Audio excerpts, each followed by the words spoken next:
Salut les amis, j'espère que vous vous portez bien en ce mois de juillet.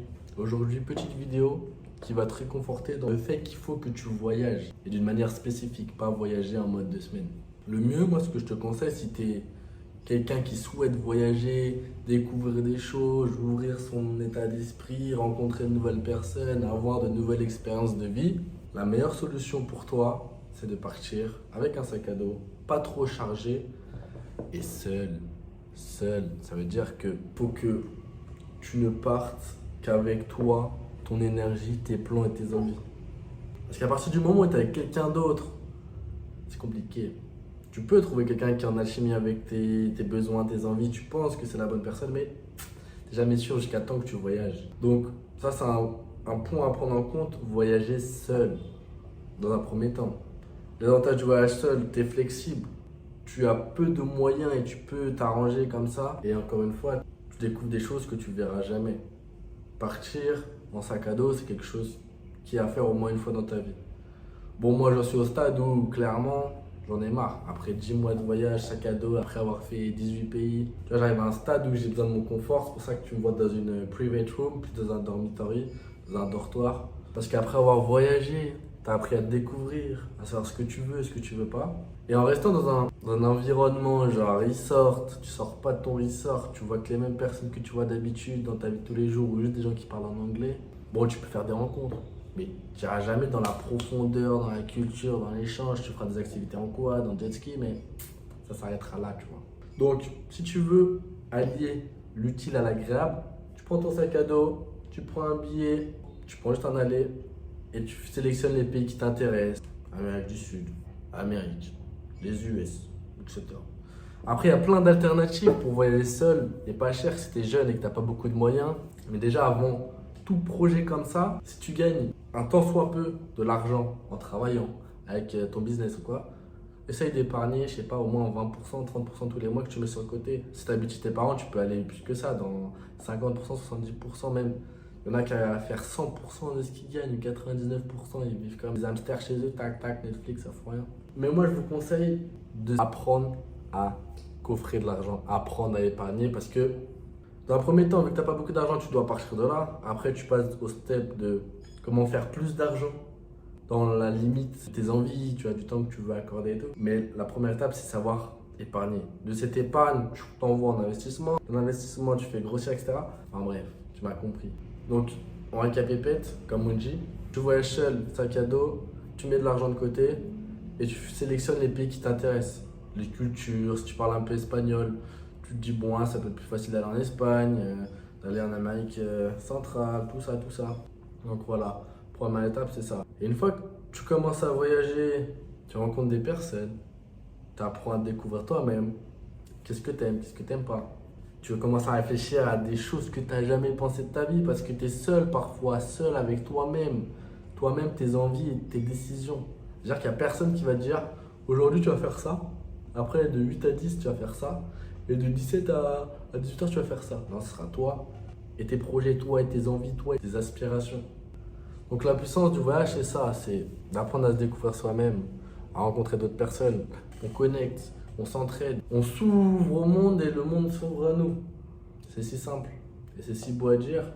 Et quand tu le vis, c'est encore mieux. Pour moi, toutes les personnes dans leur vie doivent vivre au moins un voyage comme ça, où ils se mettent eux-mêmes dans le rouge, dans la zone d'inconfort, de devoir aller parler aux gens, de devoir booker des choses, parce qu'il y en a dans leur vie, jamais de leur vie, ils vont sur leur téléphone pour organiser quoi que ce soit.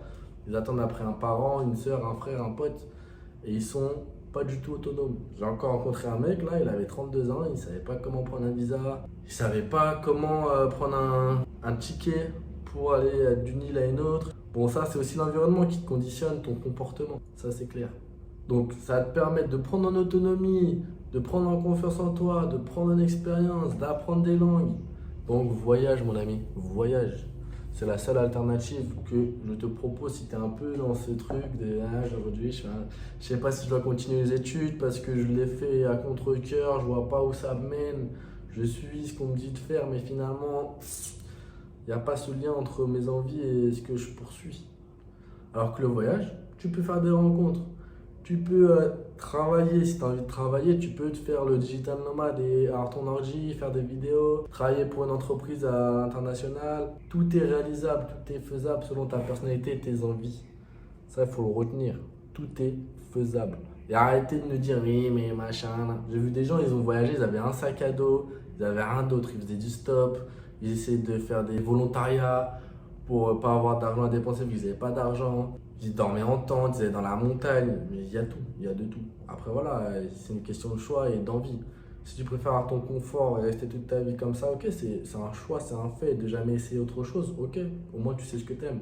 Ah, tu sais pas vraiment vu que tu suis ça pendant X temps.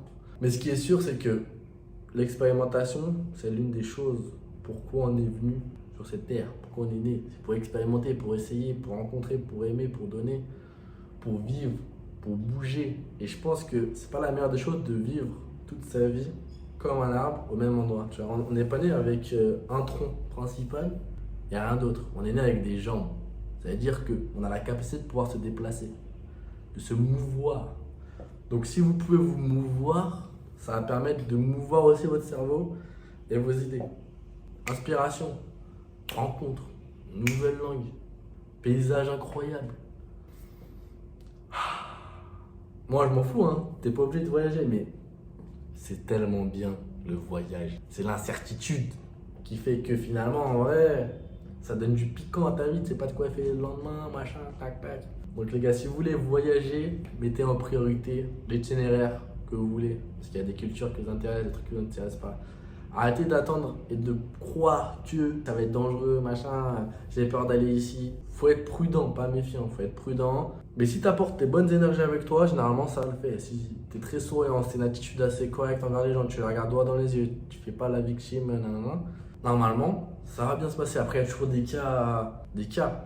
C'est les gens qui vont dans des quartiers malfamés à 3h du mat, ils veulent faire les malins, faire des vidéos. Ok, c'est normal, tu finisses dans un coffre et découpé en rondelles. Si tu fais attention à toi quand tu vas en soirée, tu essaies de trouver des gens de confiance qui parlent ta langue idéalement, qui habitent dans le même coin que toi, que tu as passé plus d'une nuit ou d'une soirée avec eux.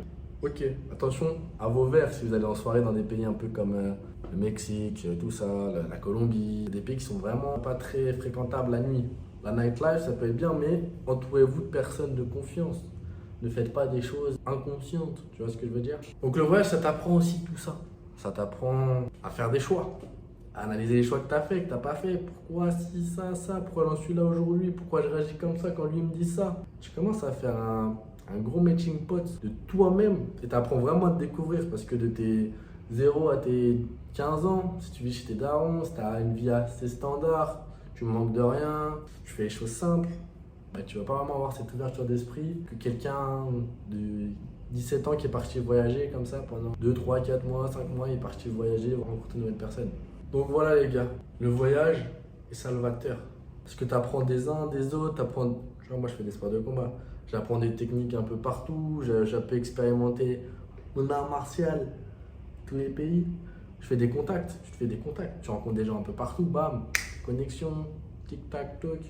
C'est formidable les gars, formidable. Et après, si vous voulez des tips spécifiques pour voyager, vous me dites en commentaire, ouais, comment on fait pour les visas? Putain, il a pété un câble le truc. Bon, là je crois que c'est bon. Donc comment on fait pour les visas? Comment on fait pour réserver un hôtel? Comment on fait pour réserver un hostel? Comment on fait pour avoir un billet d'avion pas trop cher? Comment on fait pour faire son sac? Ton sac, tu prends le strict nécessaire. Pars pas avec un sac de 70 kilos, machin, je sais pas quoi. Prends des trucs qui se mettent avec tous tes habits, qui ne se plient pas, enfin qui sont pas froissables idéalement. Essaie d'avoir un petit peu de tout, mais pas avoir trop de choses. Cible les pays dans lesquels tu vas et si tu as un peu d'argent, vaut mieux acheter sur place, ça sera beaucoup moins cher et beaucoup moins chiant que de porter des affaires pendant des heures et des heures. Parce que si tu fais le globe-trotter et que tu n'as pas beaucoup d'argent, tu vas pas généralement prendre des taxis, des Uber, des trucs tout le temps. Moi j'ai fait cette erreur, je suis parti avec un sac 60 litres, 70 litres, c'était un mastodonte le bordel, 30 kilos. Crois-moi qu'au bout de 1 mois et demi, 2 mois, j'en avais marre. Je l'ai refourgué à mon pote. Le poids que tu prends, ton sac, tes sacs, il y en a, j'ai vu, ils avaient un gros sac là, un moyen sac là, des petits sacs là, une sacoche. Mais les gars, tu pourris toi-même ton expérience là. Parce qu'il faut que tu penses à tes affaires. Moi, j'ai perdu plein d'affaires parce que je sentais que j'étais trop lourd. Donc, je l'ai laissé. Inconsciemment ou consciemment, tu vois ce que je veux dire. Donc, partez avec le strict minimum. C'est comme quand tu pars 2 semaines en vacances et tu prends toute ta garde-robe, tout ton dressing. Au final, tu mets toujours la même chose, des trucs que t'aimes bien, et des trucs un peu plus extravagants que tu tentes pas trop mais que t'aimes, tu le mets pas. Donc ça, c'est un élément à prendre en compte. Et donc, si vous avez des questions, des applications, des envies, des inspirations, des choses à me poser, vous me dites là en commentaire. Je voulais vous dire, oui c'est ça. Je suis en train de faire un programme état d'esprit pour te forger l'état d'esprit nécessaire pour prendre minimum confiance en toi et prendre conscience de ce que t'aimes, de ce que t'aimes pas, de tes envies, tout ça. En utilisant simplement la trame du voyage qui finalement a donné quelque chose de pas mal pour moi. Avant de partir en voyage, moi j'étais complètement perdu. Je savais pas si je devais continuer les études. Je savais pas ce que je voulais faire plus tard. J'étais complètement à l'ouest. Au début, premier mois, deuxième mois de voyage, j'étais perdu, troisième mois aussi, mais au fur et à mesure, j'ai eu des réponses à des questions que je me posais moi-même.